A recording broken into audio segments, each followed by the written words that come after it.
बच्चों, आपके सामने 100 शब्द प्रति मिनट गति का डिक्टेशन दे रहा हूँ। Yes start. Social media sites की निगरानी दिन प्रतिदिन आवश्यक होती जा रही है।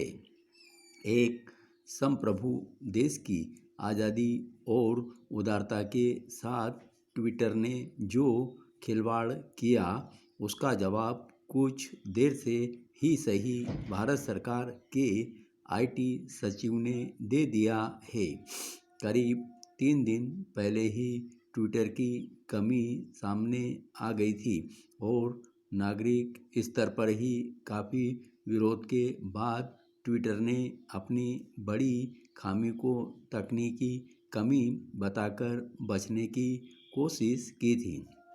भारत में लोकप्रिय हो चुकी एक सोशल साइट का ऐसा चलताऊ नज़रिया भर्त्सना लायक है। यह पहली बार नहीं है कि लेह लद्दाख के क्षेत्र को ट्विटर न केवल जम्मू कश्मीर का हिस्सा बता रहा है, बल्कि जम्मू कश्मीर को रिपब्लिक ऑफ चाइना में दिखा रहा है। इस मामले में ट्विटर की कोशिश अनजान बने रहने की लगती है, इसलिए नागरिकों की शिकायत की उसे ज़्यादा परवाह नहीं है। भारत में लद्दाख आज केंद्र शासित प्रदेश है, जिसकी राजधानी लेह है। लद्दाख अब कतई जम्मू कश्मीर का हिस्सा नहीं है। अव्वल तो ट्विटर ने अभी तक लद्दाख को केंद्र शासित प्रदेश नहीं माना है। इसके बावजूद यह कंपनी भारत में सेवाएं दे रही हैं। दूसरी बात, लेह को जम्मू कश्मीर का हिस्सा बताना और साथ ही चीन में बता देना तो देश की संप्रभुता के साथ खिलवाड़ है।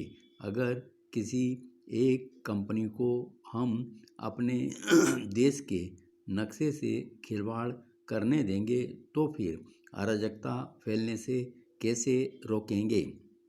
क्या हमारी खुफिया या आईटी एजेंसियों को इस बात का एहसास नहीं है कि लेह लद्दाख को चीन का हिस्सा कैसे दर्शाया जा सकता है, जो दावा साम्राज्यवादी चीन भी नहीं करता? उसे कोई कंपनी अपने ग्राहकों को कैसे दुस्साहस के साथ दिखा बता सकती है?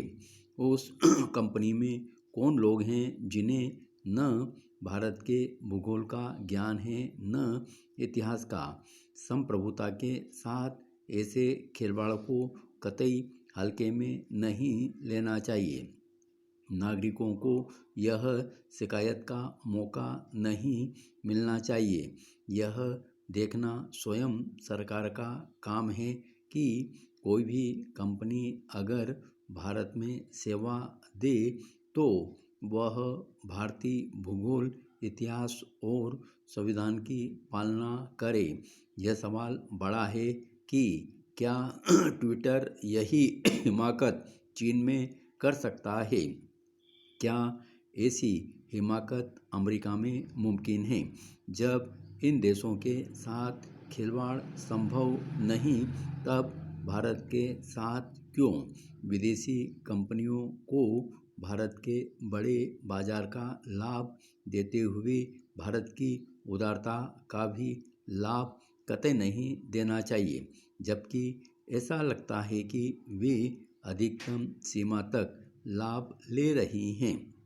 बेशक विदेशी मूल की कंपनियां भारतीय सीमा को लेकर बाद में जागेंगी।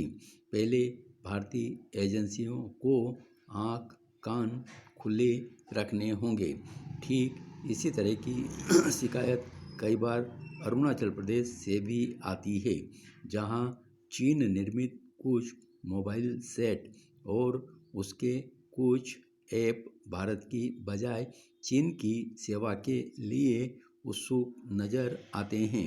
ऐसे मामलों को बहुत गंभीरता से लेने की ज़रूरत है।